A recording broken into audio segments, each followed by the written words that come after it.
Hey, what's going on YouTube? It's Richard, founder of Short-Term Rental University and Airbnb Superhost. And today I wanted to give you an update on sort of like the future of regulation and what I think is intelligent and what the implications are for us hosts as well as communities. Because regulatory risk, in my opinion, remains the single largest risk in the short-term rental space. So let's address it head on. So, by way of introduction, Erica, myself, and my daughters are going to Palm Springs for Thanksgiving, and we've rented an Airbnb. Erica and I were there earlier this year, and we really like it. It's beautiful, it's up and coming. I think it's a pretty interesting area, but it's got a lot of regulatory hurdles to sort of jump through, and at first glance, it might be unattractive to invest in the Palm Springs area.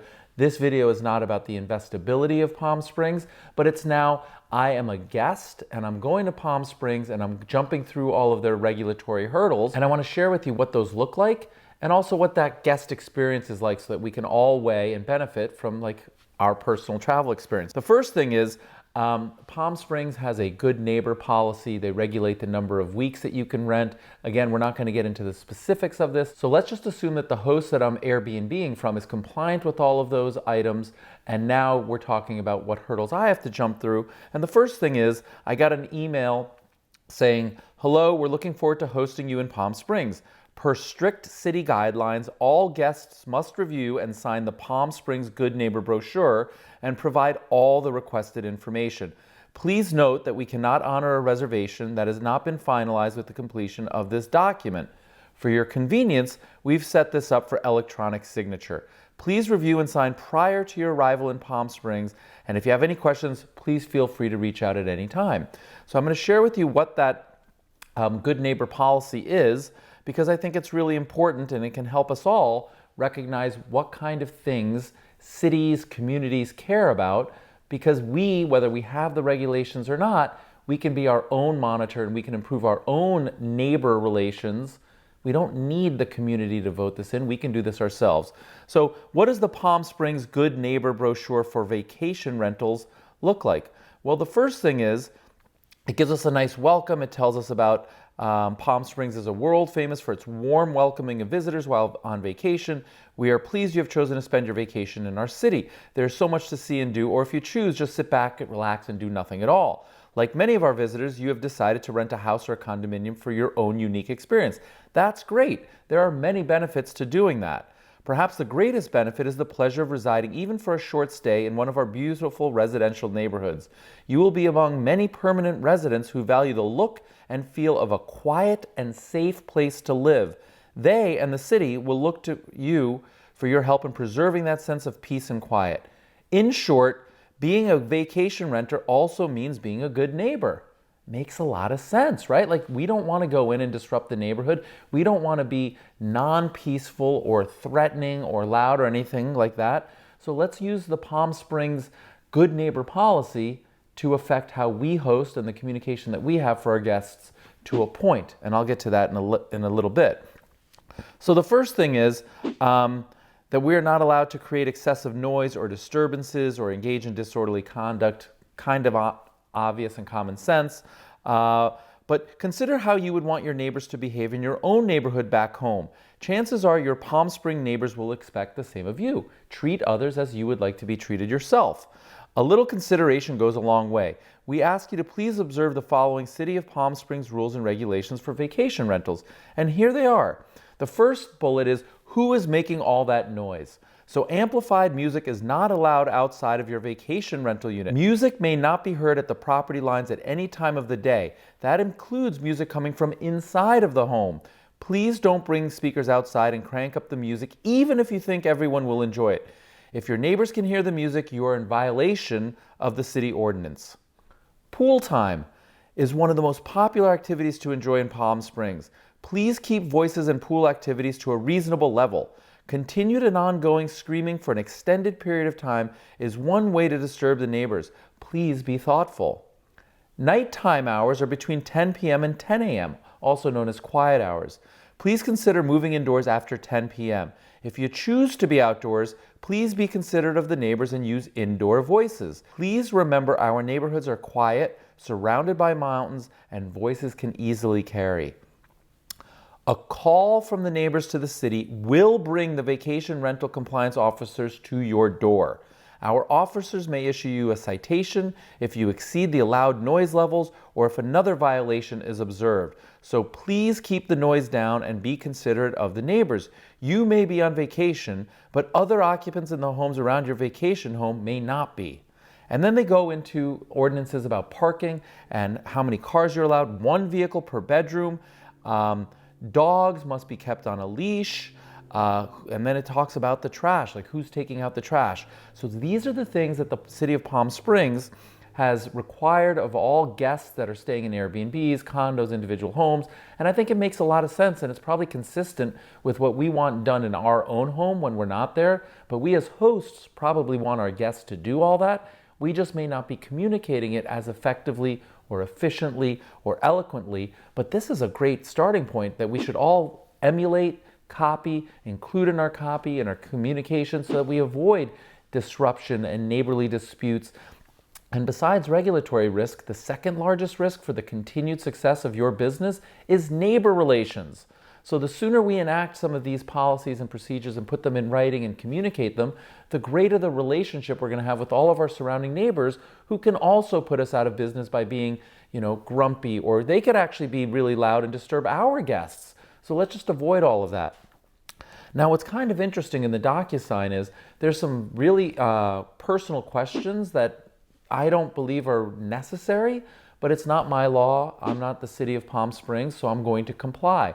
But it asks me for my personal name, my address. I need to send a copy of my driver's license and include the number of my driver's license, my personal cell phone, and include the name of every single person who's going to be occupying the property while I'm there. And the property management team, it's not clear whether this is their own rule or consistent with the city of Palm Springs, but they are saying that it's consistent with the city of Palm Springs, likely to encourage me to, just go with the flow.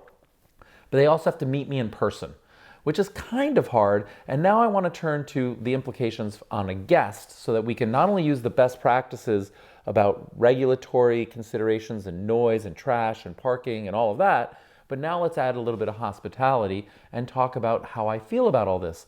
So the first thing is, I think it's great that it's on DocuSign because I travel a lot and I don't have a printer and I don't sit at a desk. So making it easy to comply with the DocuSign is a great thing. It takes more time than I personally want to devote to it, but I'm happy to comply with the rules and regulations and be a law-abiding citizen. And so it is what it is. I'm going to just do it. When I rent from a hotel, sometimes I have to speak to people on the phone, but to be perfectly honest, I avoid that and I do it all online. So, I'm used to spending a little bit of time online and filling out forms and putting in credit cards and all that. One of the beautiful things about Airbnb is that that's all done once and then it's pretty much set it, forget it, you don't have to do it again. But the city of Palm Springs, in my belief, is more hosts and more communities will start doing this on a go-forward basis as well. I now need to sign some DocuSign, include some personal information and who are staying there, and I'll do all that. Where it gets a little bit cumbersome and burdensome and it stretches over the lines of guest hospitality is, in addition to wanting to know everyone who's there, they want to know all of the makes and models of the cars and the license plates. Now I'm renting a car, so I don't have any of that information now. So not only am I going to fill this out and comply with it now, chances are, as soon as I land in Palm Springs, I'm going to have to do the same thing, go back online or update it or ask them to send me a second link. And here's where it gets really challenging. They need to meet me in person. So they want to meet me at the time that I arrive. But if you're like me, I don't know what time I arrive. My flight lands at 1 o'clock, then I have to take a shuttle to rent the car. I'm really stoked. I hope we're renting this Tesla electric vehicle. That's a little surprise, so shh, but I'm excited about it. I don't know how long that takes. It's not actually at the airport because it's at an exotic car place.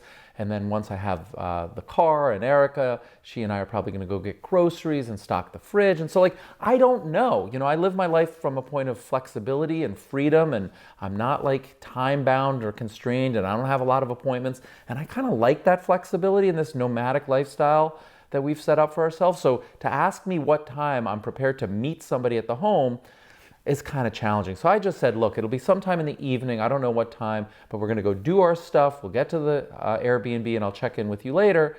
And they're rolling with the punches too because they're great hosts and they want me to be happy and satisfied and so on. But at the same time, they're you need to tell us what time you're going to be there so that somebody can come and meet you. And I just don't know. Maybe we'll go right to the Airbnb and then we'll go to the grocery store. Maybe we'll go to the grocery store and then the Airbnb. And so like, maybe I'm making a big deal about it, but just know this, if I'm making a big deal about it, I'm not the only person that would make a big deal about it. And so just recognize that these sort of questions, while they seem really useful and helpful, and we're trying to be friendly and hospitality oriented, can actually be quite cumbersome. And like, I don't know how to answer. I'm not being avoidant. I'm not trying to like not meet you. I just have no idea what time we can actually meet. And so the city of Palm Springs, in doing what I think is smart and responsible and sustainable, putting in practice, good policy, good neighbor policy, is also making it a little bit less desirable to come to Palm Springs. If I could go to another location and not fill out multiple DocuSigns and not meet total strangers and not have to tell them what time I'm there, well, maybe I'll decide to go somewhere else on the next time. Or the rest of the hosting communities will all start to implement similar regulatory things, and then it's level playing field and it's all equal. And I believe it's the latter. It's more likely that more restrictions, more regulation, more signatures required, more inspections, more of this stuff happens to keep good neighbor relations, because at the end of the day, every city wants to thrive and welcome wonderful vacationers, tourists, people that are paying, and growing their local economy, eating at the restaurants, shopping, and, doing all of these things, but they want to do it in a responsible way. And so this is the first example that I have personally. I've stayed in dozens, hundreds of Airbnbs all around the world, all around the United States, and this is the first time I'm encountering anything like this. And I just wanted to make this video with you and give you an update about my experience, my belief, what I think it feels like, and what the actual reality is. And chances are, when we're in Palm Springs, I'll give you an update video.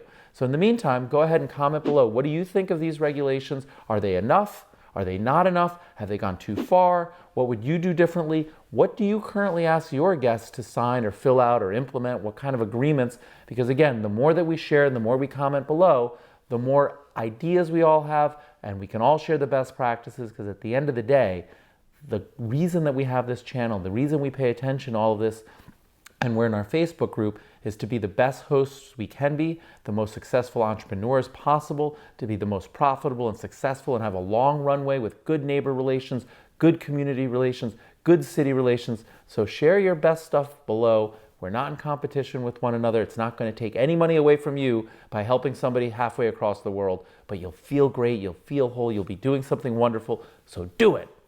And likewise, like the video, and please subscribe to the channel. Thanks, friends. We're going to Palm Springs.